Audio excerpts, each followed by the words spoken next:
And in today's video, what I want to talk about is why the type of and size of customers you have really impacts on the quality of your own business.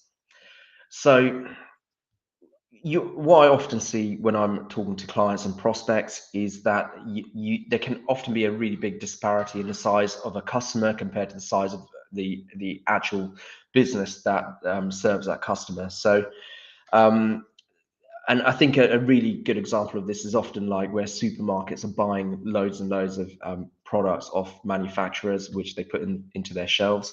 And that's a really extreme example. But what often happens in that situation is the supermarket has all the control. So they go back to that manufacturer and say, well, because we're so much bigger than you, because we form such a larger part of your turnover, and you rely on us for your business to survive, then we're going to call the shots. And they say things like, okay, well, we want to pay you 3 months after you've actually provided the services.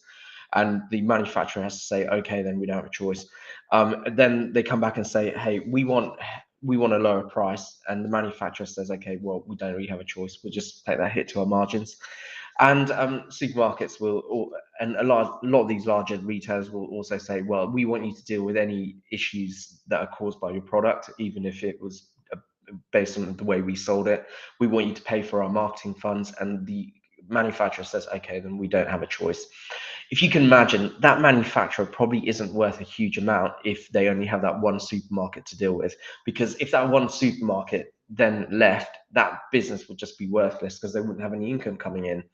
So that's a very extreme example. But where it gets better is, let's say that manufacturer then works with several supermarkets, and those no one supermarket then forms a massive part of that manufacturer's income. Then that's when the value of that business starts to increase because it lowers the risk.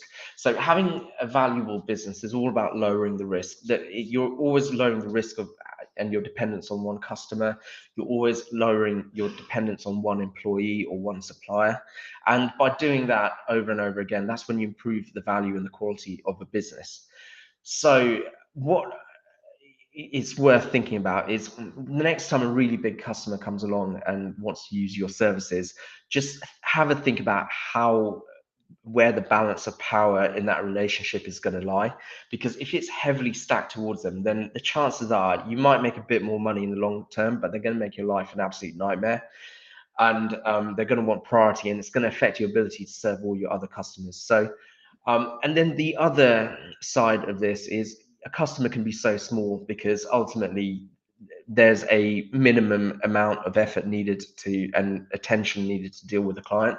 So when you're dealing with lots of tiny little customers and they want to take up your effort and your time, and if you don't have an easy way of being able to answer their questions without getting involved personally, then that's really going to impact the value of your business as well. So I'll cover that in a separate video. But what I'm saying is sometimes just getting that really big client isn't always the gift that it appears to be, because it can seriously damage the quality of your business.